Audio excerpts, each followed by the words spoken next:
kupitia mitandao yetu ya kijamii, upande wa Facebook Kameme TV Kenya na pia K24 TV, pia upande wa X @Kameme TV Kenya na pia K24 TV. Tuambie kulingana na wewe nani anayefaa kuwa mwenyekiti wa tume ya IEBC kati ya 11 waliohojiwa. Wasiliana nasi, zungumza nasi, tutaendelea kutazama jumbe zako ama ujumbe wako tunapoendelea. Hivi sasa wacha nirushie mwenzangu Dan Kitu.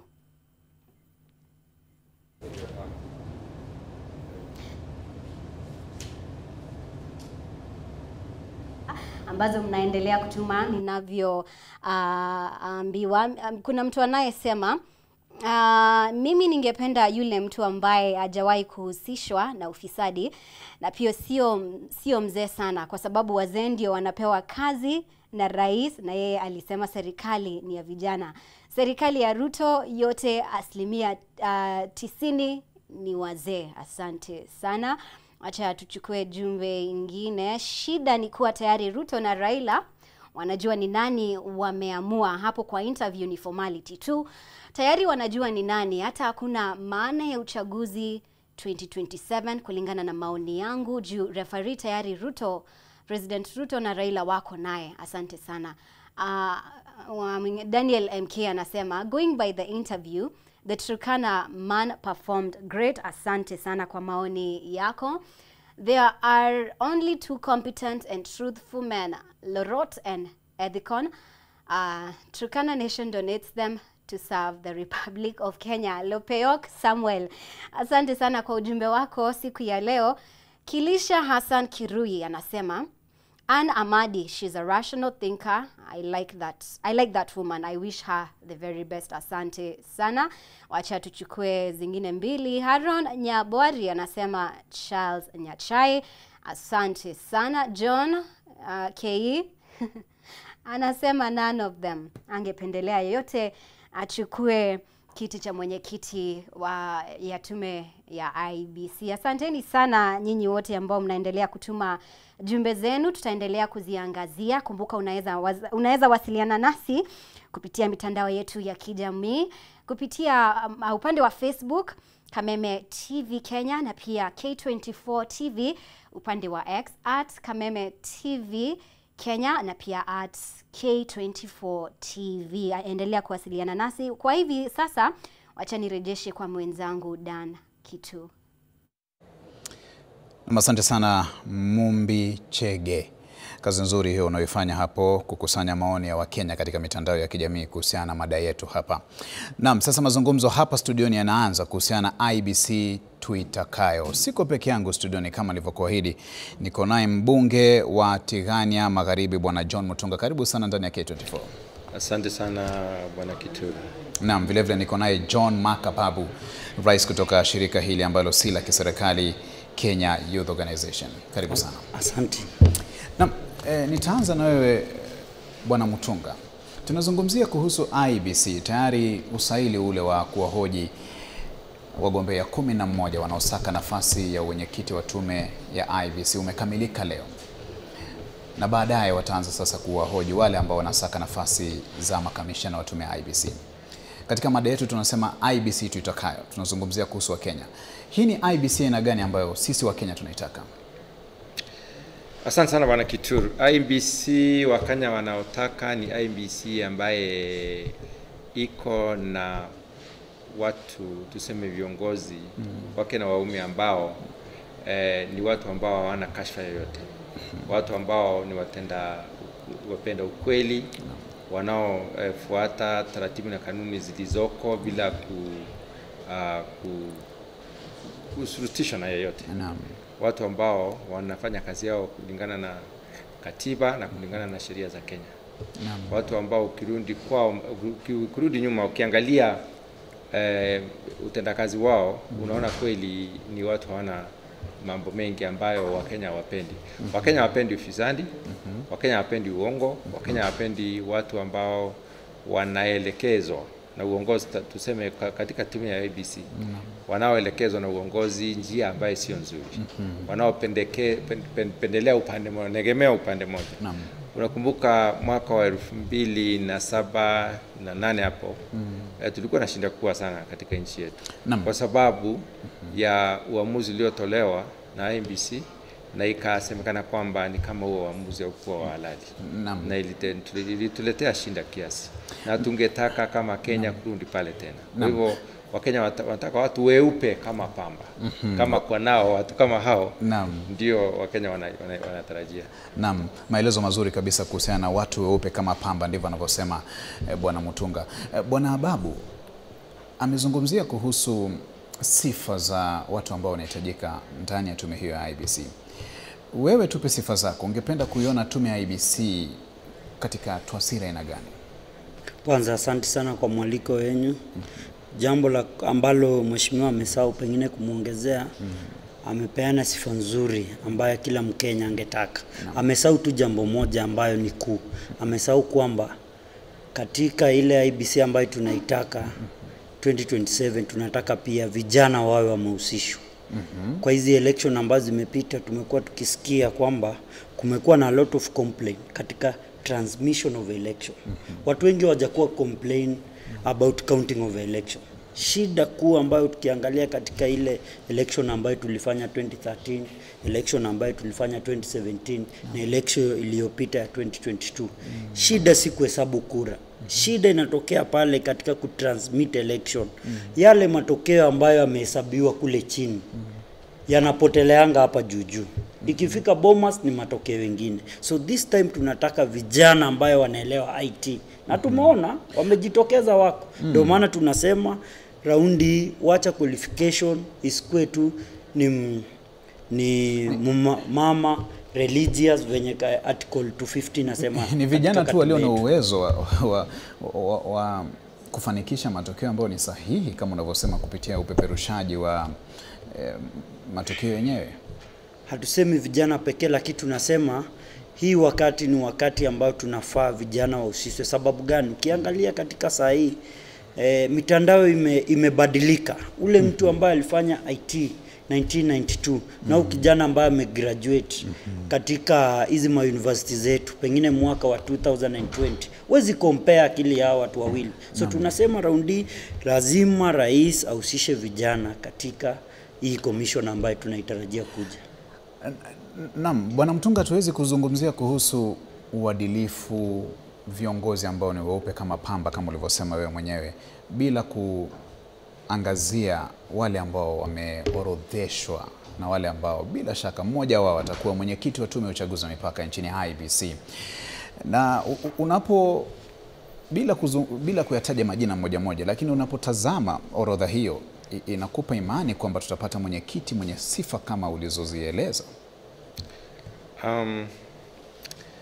Kwanza kabisa unapoangalia siku ya Jumatatu gazeti la Standard lilikuwa limeangazia wawili wao kati ya watu 11 ambao wamefanyiwa ile interview.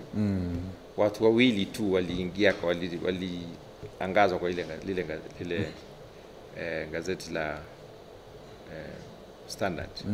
Na hapo kwa maoni yangu huo ulikuwa, hiyo ni njia mbaya.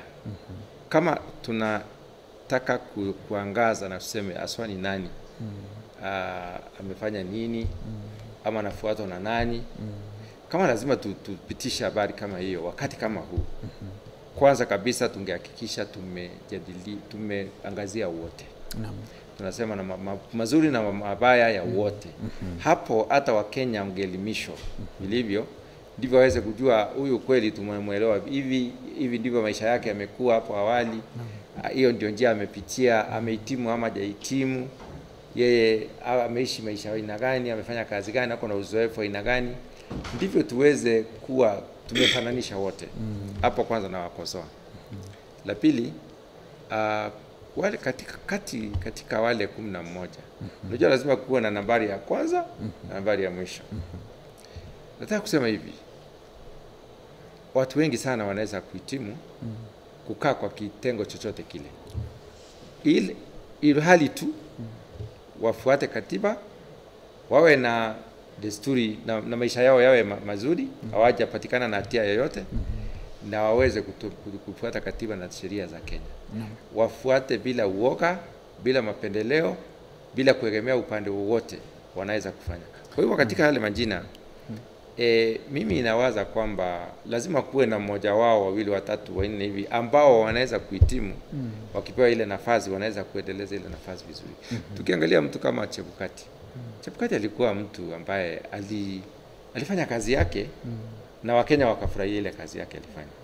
Kwa sababu alikuwa na uamuzi wake, hata kama kulikuwa na wengine walijiondoa wakaenda kufanya mkutano kukanusha ile kule kutangaza kwake.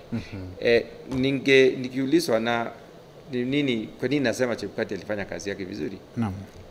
Kule kuorodhesha na kutoa zile tarakimu kutoka results za kwanza mpaka za mwisho, alikuwa amepanga. Kila Mkenya akiwa anataka kujua kweli nani alishinda, angeorodhesha yeye mwenyewe, najua kulingana na ile na zile ile yale matokeo alikuwa yanawasilishwa katika Bomas, angejua ni nani aswa ameshinda.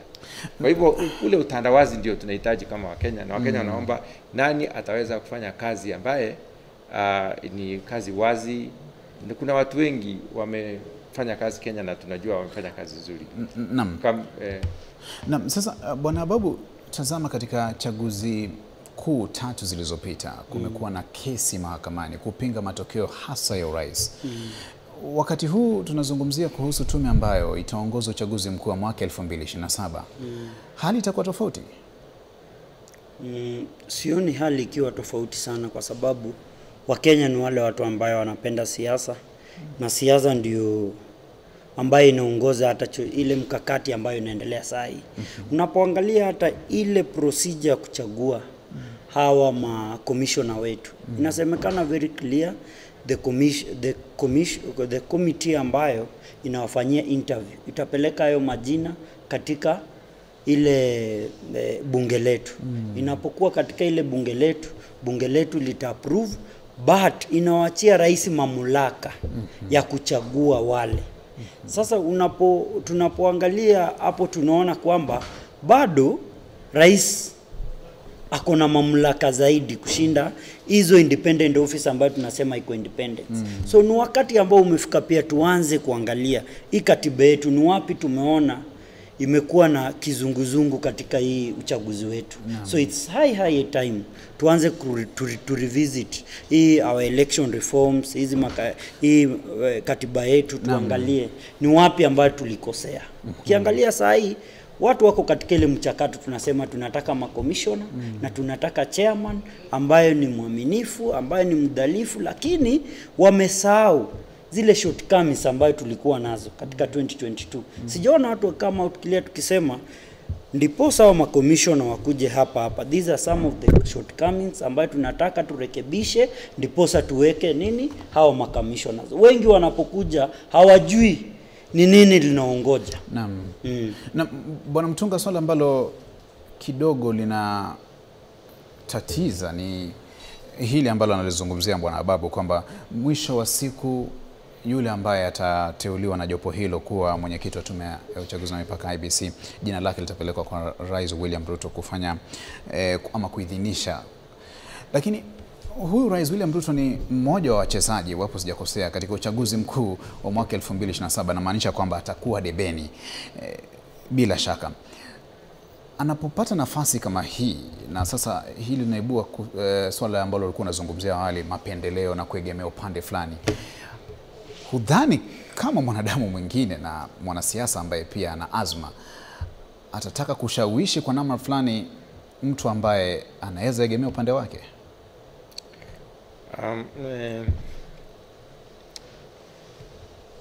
Mwenyekiti wa tume la IEBC ni mmoja wapo wa viongozi muhimu sana katika uongozi wa kura katika ile uchaguzi unaofanyika Kenya. Na kiongozi yeyote, tuseme kama vile Mheshimiwa Rais sasa, akitaka Kenya yetu iendelee mbele, atachagua mtu ambaye ni mzuri. Nasema hivyo kwa sababu yeye ni mtu aliyefaidika kwa sababu Chebukati alifanya vile alifanya. Yeye alifaidika kwa sababu Chebukati alifanya haki na ukweli. Angependa pia kuwa na nafasi ya kuwa na kiongozi kama mwenyekiti wa IEBC wa tume ambaye atakuwa ana mapendeleo yoyote na atafanya ukweli utakao unganisha wa Kenya na kuwapea ile tuseme kuwapea matumaini na kufurahia ile shughuli ya uchaguzi. Kwa hivyo rais atapewa majina matatu. Kama ilivyo kawaida na kama ilivyo sheria yetu, atapewa majina matatu. Katika yale majina ataambiwa huyu ama huyu ama huyu. Yoyote yule anaweza pewa ile nafasi. Na akichagua wa pili ama wa tatu ama wa kwanza, atakuwa amefanya kazi yake kulingana na kanuni na taratibu zilizowekwa na sheria na katiba ya Kenya. Na Bwana Mutunga, bila shaka najua umezisikia tetesi hizi na malalamishi kutoka kwa makundi tofauti ya wanasiasa na hata wa Kenya kuhusiana na baadhi ya wagombea katika orodha hiyo ya watu 11 kwamba baadhi yao ni wandani wa Rais William Ruto, na hili kidogo linaibua hali ya wasiwasi. Katika ile tume iliyoundwa ya kuchambua aswani nani atapewa nafasi ya kugombea hicho kiti, kuna wawakilishi kutoka upande wa Azimio na kuna wawakilishi kutoka upande wa Kenya Kwanza na pia vyama vingine na mashirika ya kidini na vitengo mbalimbali. Kwa hivyo ile tume ndio tunaamini kama wa Kenya ilichagua watu wazuri waweze kugombea hicho kiti cha wenye kiti. Kwa hivyo hapo sioni, na ile tume ukiangalia ile tume kusema ukweli iko na watu ambao ni watu weupe. Ni watu ambao wamefanya kazi vizuri. Ukiangalia rekodi yao sio mbaya. Pia ni watu ambao tunawaamini walifanya kazi yao vizuri. Kwa hivyo walipoleta ile orodha nataka kuamini kwamba walikuwa wameangalia mambo yote yatakayo wasaidia wa Kenya kupata mwenyekiti mzuri. Kwa hivyo sidhani sana ni Mheshimiwa Rais kwa sababu hajakuwa na nafasi ya kuchagua wale. Bwana Bobu, tazungumziaje hili kuhusu malalamishi kutoka kwa baadhi ya Wakenya kwamba baadhi ya wagombea hapo ni wandani wa Rais William Ruto? Ni ukweli unapoangalia pale ni kwamba hata lile jina linapopelekwa katika bunge yanakuwa pengine ni majina matatu. Wale ambao wanakuwa shortlisted ambao wanapelekewa rais kuchagua kati yao wanaanza kulobi. So hiyo ni kumaanisha wanaanza kuwa wana communicate na rais. So rais pale already anakupea conditions, anakuambia nikikuchagua mheshimiwa mimi uko tayari kufuata yale ambayo nataka. So already pale unachaguliwa ukijua kuna conditions. Na kama uko tayari pengine kufuata ile condition ambayo rais anakupea, rais mwenyewe ataona wewe huko pengine hautamaliza ile race ambayo anataka. Ndio maana tunasema hivi. Hatuangalii tu hii election. Inafaa sheria ambayo tunaunda na ile mikakati ambayo tunaweka. Tunaangalia mikakati ya the next generation. Ya miaka 20 ijayo, ya miaka 30 ijayo, na hivyo ndio inafaa tukue. For example, katika ule mgombeaji mwenye nimeona na amekuwa kimulikwa sana Bwana Nyachae na pengine ule madam wetu Madam Amadi. Bwana Nyachae alipokuwa chairman wa constitution 2010 alipokuwa katika runinga fulani ambayo sitaki kutaja, aliulizwa ile uchaguzi ya 2017 ambayo kulikuwa rais mstaafu Uhuru Kenyatta na ambaye former prime minister ambaye Raila Odinga, akaulizwa ni nani kwa upande yako, ni nani ambaye unaona alishinda uchaguzi? Alisema yeye ajui nani alishinda.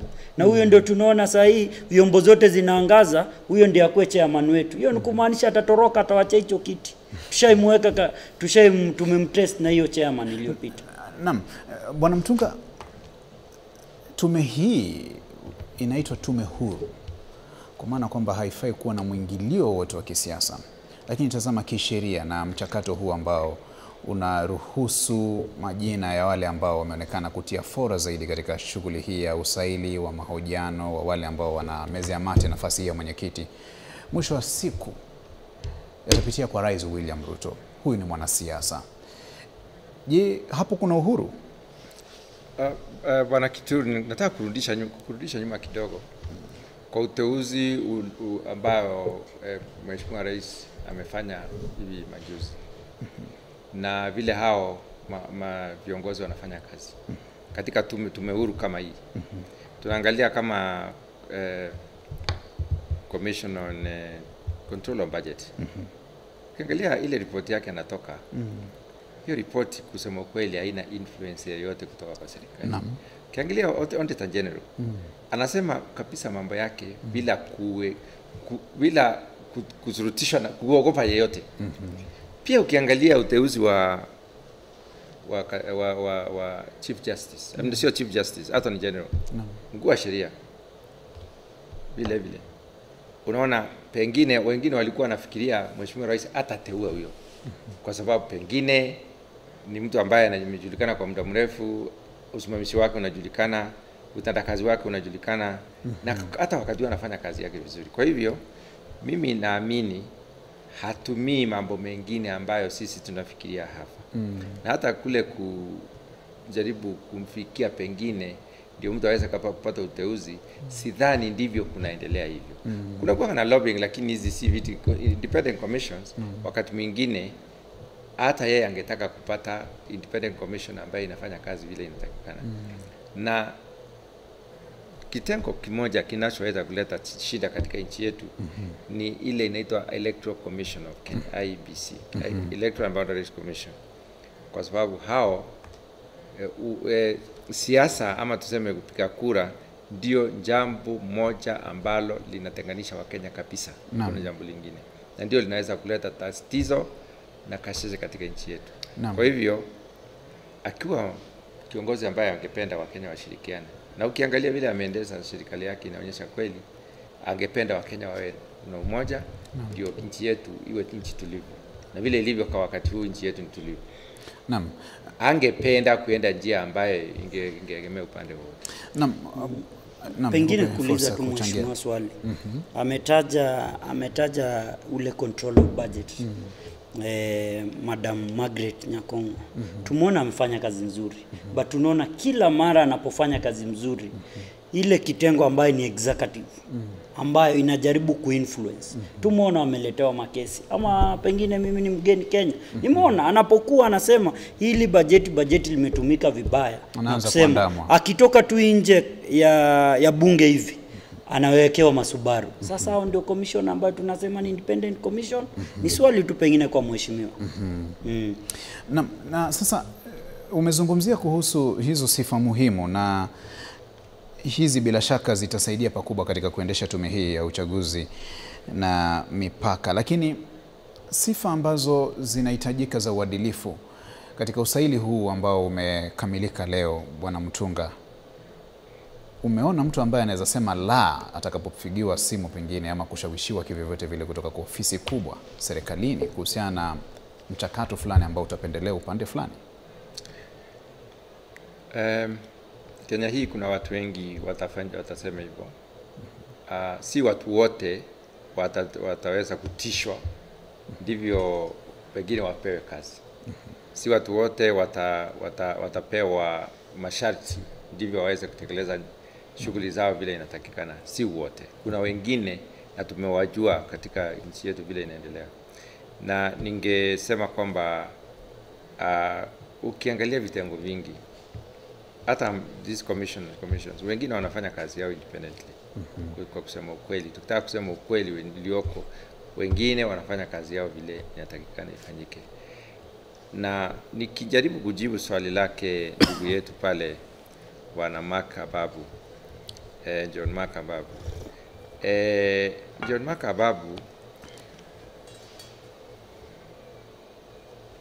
kabla ya uteuzi kuna ripoti nyingi huwa zinapeana pale. Ripoti ya NIS, ripoti ya IBC, ya EACC, ripoti nyingi zote zinatoka. na zile report huwa zinaangazia huyu yuko ni mtu wa aina hii. Kwa hivyo kama kuna njia yote unaweza kupiga chenga kuachana mtu kama huyo, ungempea nafasi. Anapopewa nafasi, mambo mengine ni sarakasi. Hakuna kitu inazuia yeye afanye kazi vile inatakikana, kwa sababu anatumia kanuni na taratibu zilizowekwa na sheria na katiba ya Kenya. Kwa hivyo tuseme katika uteuzi tunaotarajia, yule atapendekezwa na lile tume ndiye atapewa nafasi. Awe wa kwanza, wa pili ama wa tatu, kwa sababu atapewa majina matatu. Na jina litakapokuja bunge, sisi tutachangia lile jina, tutaangazia huyu ni mtu wa aina gani, ako na kashfa gani zinafuata, anafanya kazi yake vipi, ndivyo tuweze kusema huyu mtu anafaa kweli. Hakuna mtu ambaye ni 100% ati 100% ni mtu mzuri. Lazima kuwe binadamu upata makosa kidogo, lakini wale wengi wamehitimu, wako katika alama ya A, wako kazi yao wamefanya vizuri, wamepata mali yao vinakojia iliyo bora na hawana kashfa yoyote inayofuata.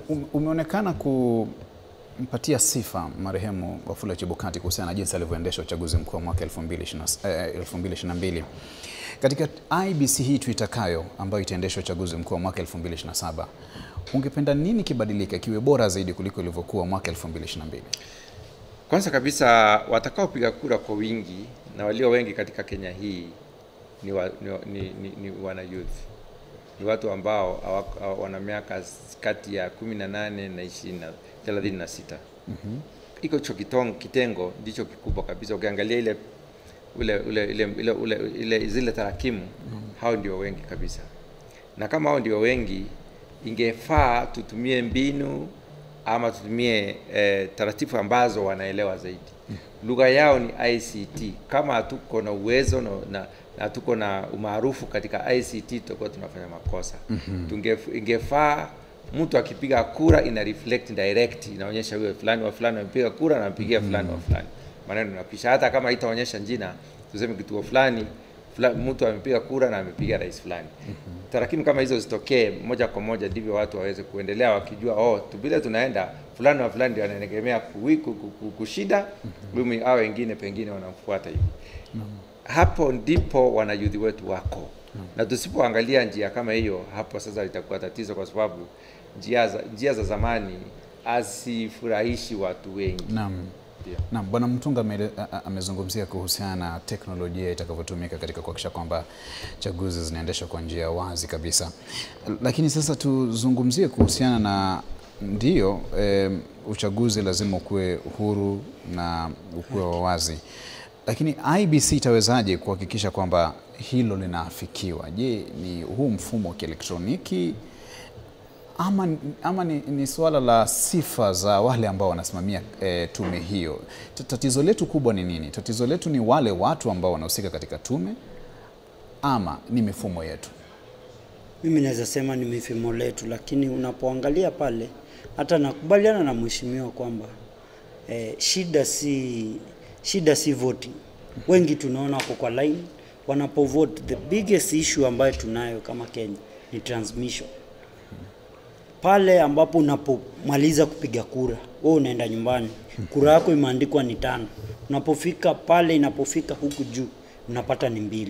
Jambo lingine, tulikuwa tumepeana suggestion pale katika recommendation kwamba tunasema wache uchaguzi uwe presidential election iwe tofauti, siku tofauti na ile uchaguzi mwingine. Kwa sababu gani? Unaangalia Wakenya tunaenda siku moja tunachagua, tunapiga karibu 7. Ni 7 ambayo tunatumia voting ballots 7. So unapata hata wale staffs ambao tunayo katika IEBC wanachoka. Unaweza imagine wapiga kura milioni 13 kwa siku moja. Inafaa uhesabu kura ya MCA, kura ya MP, kura ya women rep, na zote zina pressure. So inapofika ile katika ile kura presidential, tayari wewe mwenyewe unafatika. Umenipata sasa? So ni jambo letu tulikuwa tunasema kwamba kama ingekuwa pendekezo tukue na presidential election siku yao na hizi viti zingine siku yao, ili ikape pia wale makomishona wetu kazi rahisi. So hilo ni pendekezo tu, na hilo pia itasaidia sana, kwa maana itasaidia pale tunapokuwa na wale agents. Tuna agent ambaye ako informed. Unapata kwamba ile siku ambayo unaenda kupiga kura, unapata kwamba mheshimiwa ako chama fulani, yeye ndiye amepeana agents ambayo wanalinda hadi kura ya rais. So unapata kwamba mheshimiwa kwanza anachunga kura yake kwanza, ndiye angalie ule agent angalie ile ya rais. So unapata hatuna ile enough manpower. So tungependekeza tutofautishe presidential election na hizi viti zingine. Na Bwana Mutunga, wewe ni mbunge, na tunapozungumzia kuhusu uwazi ni muhimu kuangazia hili kwamba wanasiasa ndio wanaochangia pakubwa IBC kutokuwa na uwazi, sio? Umesema wanasiasa ndio wanaochangia IBC kutokuwa na uwazi? Ndio na la, tuseme hivyo, kwa sababu inategemea ni akina nani wale walioko katika hiyo tume, na waliingia katika ile tume vipi. Tukiangalia wakati uliopita ile uchaguzi uliopita wa mwaka wa 2022, tulijua ni vipi, Wakenya wanajua ni vipi tume ile lilikuwa limeundwa, na wanajua ni akina nani walikuwa nakutana na akina nani kupanga nini. Unajua mambo mengi. Kwa hivyo tukiwa na tume ambayo watakuwa na ushiriki na kuwa na mipango na viongozi wa siasa, hiyo tume itakosa ile itakosa ladha kwa Wakenya. Pia Wakenya watakosa imani na tume ile. Tume inatakana iwe imejitenga, iwe huru kufanya kazi yake, itumie haki na uhuru katika kutekeleza ile shughuli ambayo Wakenya wameipatia watekeleze. Naam, Bwana Ababu, ndio tunazungumzia kuhusu matokeo ya uchaguzi mkuu hasa ya urais, lakini tume hii ya uchaguzi na mipaka IBC ina majukumu mengine muhimu kando na hayo ambayo tayari hapa kulingana na sheria naona yalikiukwa. Kwanza tunazungumzia kuhusu chaguzi ndogo katika wadi 13 hazijafanyika, katika maeneo bunge takriban 3 hivi hazijafanyika, na uratibu wa mipaka haujafanyika kutokana na mgogoro uliokuwepo baada ya uchaguzi mkuu wa mwaka 2022 kati ya makamishna wale wa tume ya IBC. Je, mpiga kura ama Mkenya atapata vipi haki yake? Kwa mfano hawa ambao hawana wakilishi kutokana na mgogoro tu walio katika tume hiyo, Mkenya atapata vipi haki yake kuwe na mgogoro kusiwe na mgogoro ndani ya IBC? Kwanza unapoangalia lile jambo ambalo lilifanyika katika ile election yetu ya 2022 ilikuwa jambo mbaya sana. Wale watu ambao tunawatarajia kwamba chochote watasema hilo ndio tutasimama nalo, walitupea 2 different presidential election. Tulikuwa nawe katika nchi. So huo mgawanyiko na ule kutokuamini wale makomishona ambayo tunaweka ujaanza sahi. Ulianza na previous commissioners ambayo tunaheshimu sana mzee wetu ambaye the late Chebukati na wale commissioners wengine. But tunapoangalia sahi kuna vitu vingi ambayo tunatarajia wale new commissioners wanapoingia katika hii kitu watufanyie. Tunapoangalia kuna sahi katika constituencies kama 4 hazijafanya elections ambayo tuna expect by elections ifanya. Hawana wajumbe, ni kama 2 hivi ama 3. Hawana ujumbe hadi sahi. Tunashindwa representative wao ni nani. Unapoangalia katika zile viti za ward ziko karibu 10 na hawana representative katika ward level. So tunatarajia hii commission ambayo ingie na iwache siasa ianze na the most important thing. Na hata tunaangalia tu wale ambao kuchaguliwa. Sasa hii tunapojiuliza hii register haijakuwa cleaned up. Hiyo ndio sugu sana katika hii election ambayo tunaenda. Cleaning of our register. Hiyo ndio jambo kuu ambayo inafaa commission wanapoingia waanze kutueleza, na tumeona katika zile interview wamekuwa kiulizwa na Wakenya kusema ukweli wameona ni nani amejibu lilo swali vizuri. Na sisi Wakenya tumekuwa tukiona hizo interviews zinapoendelea. So hiyo ndio jambo kuu tunapata tukimbilie kwanza how do we feel the by election ambayo tuko nazo na how to clean our register. Naam, Bwana Mtunga, tutawezaje kuwa na IEBC ambayo ina mshikamano, inafanya kazi kwa pamoja, haitoi taarifa ambazo zinaonekana kugongana? Tutawezaje kuwa na IEBC inayozungumza kwa sauti moja? Linalofanya tume ifanye kazi yake vile inatakikana ni uridhiano pale ndani na uamuzi watu wafanye kazi vile inatakikana. Tukiangalia IEBC ya zamani kulikuwa na mgawanyiko, kuna waliokuwa wanaegemea upande huu na wengine wanaegemea upande mwingine. Ile tume imechagua hawa wagombea kiti cha mwenyekiti wa IEBC. Iliundwa baada ya mazungumzo ya NADCO. Na yale mazungumzo yalipendekeza ni vipi hiyo tume itaundwa. Na walioshiriki pale ni watu ambao tunatarajia walifanya kazi nzuri kuchambua haswa ni nani anafaa kuwania kiti cha mwenyekiti. Mwenyekiti ndio glue, ndio ile ndio anashikanisha wengi wana tuseme commissioners wengine. Kwa hivyo yule mwenyekiti atakapochaguliwa na pia apewe viongozi wengine members wa hiyo commission, ni nafikiria atakuwa na nafasi kubwa kuchangia ile utendakazi wa IEBC. Tumeona Wakenya wengi wakipewa nafasi vile wameendelea vizuri kufanya kazi yao vizuri. Uongozi tuseme utendakazi unaegemea sana ama unapelekana sana, unaambatana sana kwa kitengo kikubwa na kiongozi mwenyewe. Kama kiongozi anataka watu wafanye kazi nzuri, wafanye ukweli na haki, na anawapea nafasi ya kuzungumzia yaliyomo na kuchambua jambo lolote lile linalo wakumba kama ni wanakamati, hapo kutakuwa na nafasi nzuri ya kuwa na IEBC nzuri. Lakini pale ndani wakiitikia kuingiliwa na wanasiasa, sana sana wanasiasa, wakiitikia kupewa majukumu yasiyo ambatana na zile kanuni zao na taratibu za kufanya kazi, basi hawatatenda kazi vile inatakikana. Hapo sasa tunatarajia mwenyekiti akishawekwa ofisini na ile tume nyingine apewe wanachama wake, inafaa aweze kuwaleta pamoja, aweze kuwa na uamuzi kufanyia Wakenya kazi, wakijua kwanza Kenya ni nchi ambayo iko katika hali ambayo inahitajika kuangaliwa kwa kindani na kushikiliwa vizuri, kwa sababu changamoto zetu ni nyingi. Changamoto yetu sio uchaguzi peke yake. Tuko na uchumi, tuko na mambo mengi yanayotukabili, tuko na climate change, mambo ni mengi. Na Bwana Babu, IEBC itafanya nini ili hakikishe kila kura inahesabika?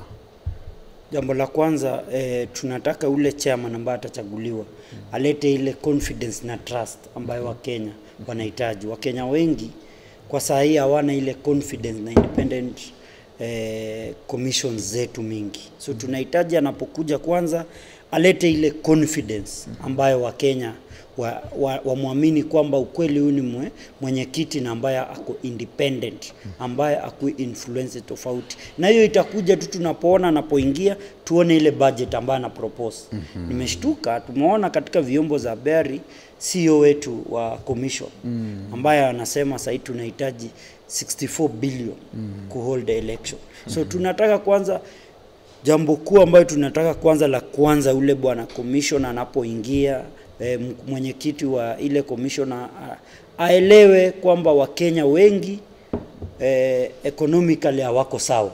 So tunataka kwanza ile budget airudishe chini. Hiyo pekee kwanza italeta confidence katika Wakenya wengi ambao wanaona uchumi wetu haiko sawa. Lingine, wacha tumuone kila mara anapotuelimisha, anakuja kutueleza jambo, wacha siongoje anaandikiwa press statement kutoka State House, wengine wanaandikiwa kutoka sijui Capitol Hill, ndio anakuja kutusomea. Wacha tumuone akikuja akiwa kutuonyesha kweli ni independent 2 years to election ili Wakenya wapate ile confidence na yeye. Lingine pengine chenye ningetaka kuongezea kwamba ule mwenyekiti ambaye tunataka mwenyekiti ambayo pia yeye akikuja tuangalie ile wealth yake. Wengi wanakata declare their wealth. Tunataka tuone huyu zile pengine ni ukweli amekuwa katika zile corruption ambazo amekuwa alleged, ama ni ukweli ni mtu ambayo ni Mkenya ambayo hajakuwa katika ufisadi. Naam. Bwana Mtunga, tunazungumzia kuhusu takriban shilingi bilioni 61.7 ambazo zinahitajika kuendesha uchaguzi mkuu wa mwaka 2027 kama ilivyosemekana na afisa mkuu mtendaji wa tume hii ya IEBC. Bwana Bob anasema kiwango hicho cha fedha ni kikubwa sana. Tuzungumziaje swala hili? Pia mimi nataka kumunga mkono Bwana Bob kwamba hizo pesa ni nyingi. Hizo ni pesa nyingi sana. Ukiangalia ile bajeti ya kuendeleza shughuli zote za maendeleo na za kushughulikia wafanyikazi wa tuseme sekta ya kilimo, ile pesa yote bajeti ile wamepewa mwaka huu ni shilingi bilioni 57. Inamaanisha kwamba hii ya kufanya kazi ya uchaguzi peke yake inazidi ile pesa yote imepewa Wizara ya Kilimo na Ustawi wa Mifugo. Na hiyo ni wizara ambaye iko na kazi katika pembe zote za Kenya hii. Inashughulikia shughuli za kupatia watu wetu chakula, pia kuboresha hali ya afya kwa sababu kuna nutrition pale ndani. Ile kitu yote tutauza nje kutokana na upande wa ni pesa nyingi. Na tumeona kutoka zamani bajeti ya IEBC imekuwa ikiongezeka, lakini haijawahi kuongezeka kwa kiwango hicho. Hapa ni mara tatu ile bajeti itumika wakati wa uchaguzi uliopita. Na tunauliza ni nini tofauti na mpya ambayo imetendeka ama imefanyika kati ya mwaka wa 2022 na mwaka wa 2027. Ni nini tofauti, nini mgeni, nini mpya? Hata kama tunasema hali ya uchumi imepanda, tukiangalia tarakimu zinazoonyesha macroeconomic indicators, nikiangalia tunaona nchi yetu haiko pabaya sana. Kwa hivyo hatuwezi kusema ni uchumi umefika sana, ni hali ya maisha imeenda juu zaidi, tume itakuwa na viongozi wengi, na hatuwezi sema ni kiwango cha zile constituencies za maeneo ya bunge ni yale yale. Pengine wakiangalia upande wa mipaka wanaweza ongeza machache, lakini pia hata kukiwa na ongezeko tunaangalia upande mwingine kutakuwa na uwezo wa kuendeleza haya maeneo bunge. Na pia tuseme hata kama ni ward. Wakishaangalia mambo yote haiwezekani kuwa hiyo pesa itatumika yote. Hiyo ni pesa, hicho kiwango ni kikubwa zaidi.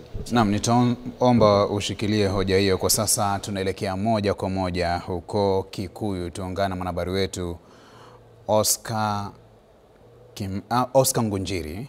Anafanya mazungumzo hapo na mmoja wa jamaa ambaye bila shaka atachangia mada hii muhimu kabisa. Oscar, nafasi ni yako.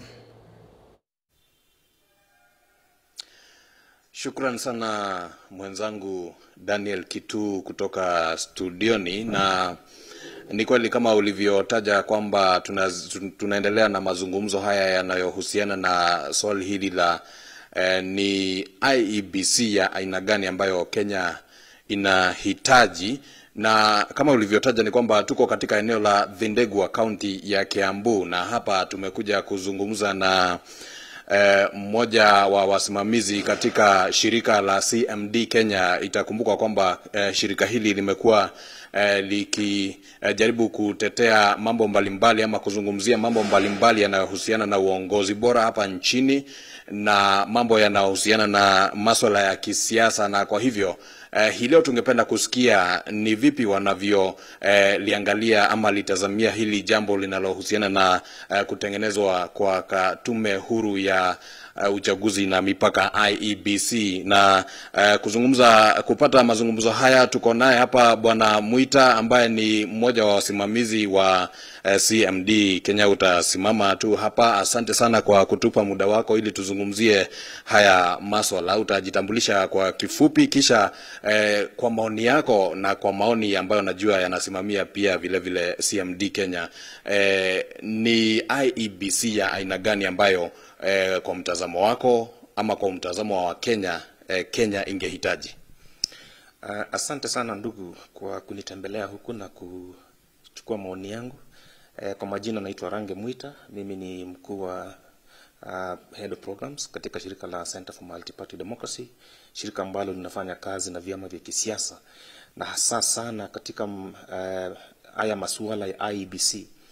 Tunaona kwamba pia tuko na interest kubwa kwa sababu tunataka kuwa na IEBC ambayo inaweza tuwezesha kuwa na uchaguzi ambao tunaweza sema ni wa huru na wa haki katika taifa hili la Kenya. Ukiangalia katika historia ya Kenya tumekuwa tukipigana sana migogoro, na kitu ambacho tuko nayo ni ile tunaitwa trust deficit katika shirika letu la IEBC.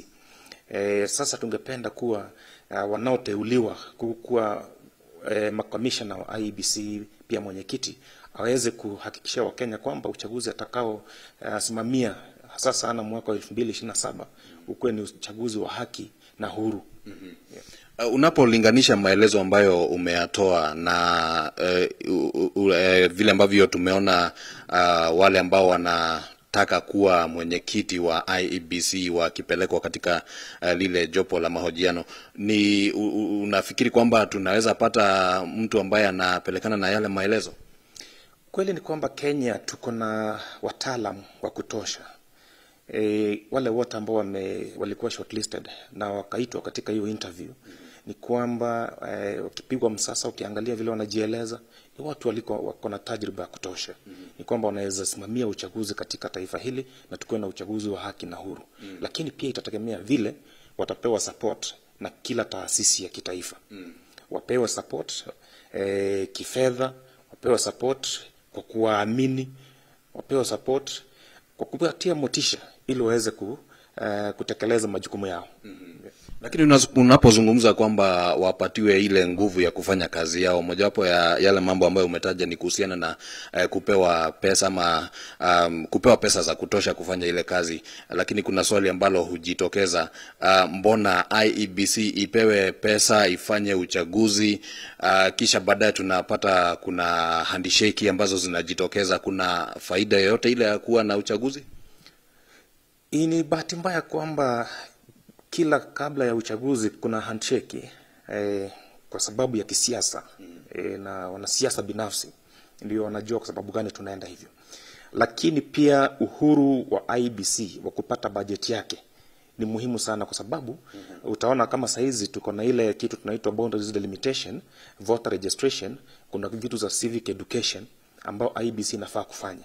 Lakini mpaka saizi utaona kwamba bajeti yake bado treasury haiko imetoa. Lakini ile shirika linafaa kuwa independent. Independent inamaanisha pia wanaweza kuwa na bajeti yao, wamejisimamia kifedha, waweze kufanya majukumu yao vile inatakikana kikatiba. Yeah. Lakini handshake pia unajua, huwa IEBC imetengeneza uchaguzi, alafu imetangaza matokeo, imeenda vile imeenda, alafu wanasiasa wanakutana pale mbele, wanatengeneza handshake ambayo pia ni kwa ajili ya kisiasa na wanasiasa wenyewe. Tunashukuru sana kwa sababu ya hayo maoni ya mjadala huu ambao unaendelea katika studio pale katika K24 na Kameme TV, na ninafikiri hili ni swala ambalo tutazidi tukizungumza hata pale baada ya hii leo. Na hayo ni maoni tu ambayo yametolewa na shirika la CMD Kenya kupitia kwa mmoja wa wasimamizi ambaye anapeana maoni yake katika mjadala ambao tuko nao. Nikurudishie mwenzangu Daniel Kitu. Na asante sana Oscar Kimani Ngunjiri kwa mahojiano hayo muhimu kabisa.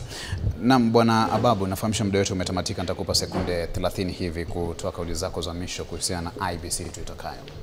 IEBC tuitakayo ni ile ambayo tunataka uhuru, wacha chairman wetu awe independent, na beside hivyo tumeomba rais tukamwambia kwamba wacha hii IEBC ambayo tuitakayo pia uwe na uwakilishi wa vijana. Vijana ni viongozi wa kesho. Na wacha waanze leo. Umeona katika wagombea hao 11 ambao wamefanywa usaili ama wamehojiwa? Hawako katika ile committee ile ya kukuwa chairman, but tunataka wajumulishe katika wale makomishona. Wale 6. Naam, Bwana Mutunga, sekunde 30 tukimalizia.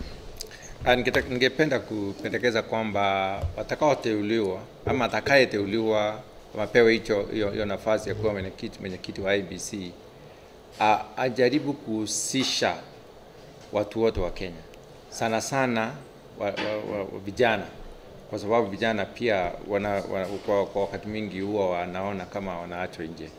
La pili, aweze kuunganisha tume yake ifanye kazi vile inavyotakikana, kwa sababu imebainika wazi kwamba Kenya hii unaweza kufanya kazi yako vile kulingana na kwa mujibu wa sheria na katiba ya Kenya bila kusurutishwa na yoyote. Inawezekana kufanya kazi vile inatakikana, aje afanyie wa Kenya kazi.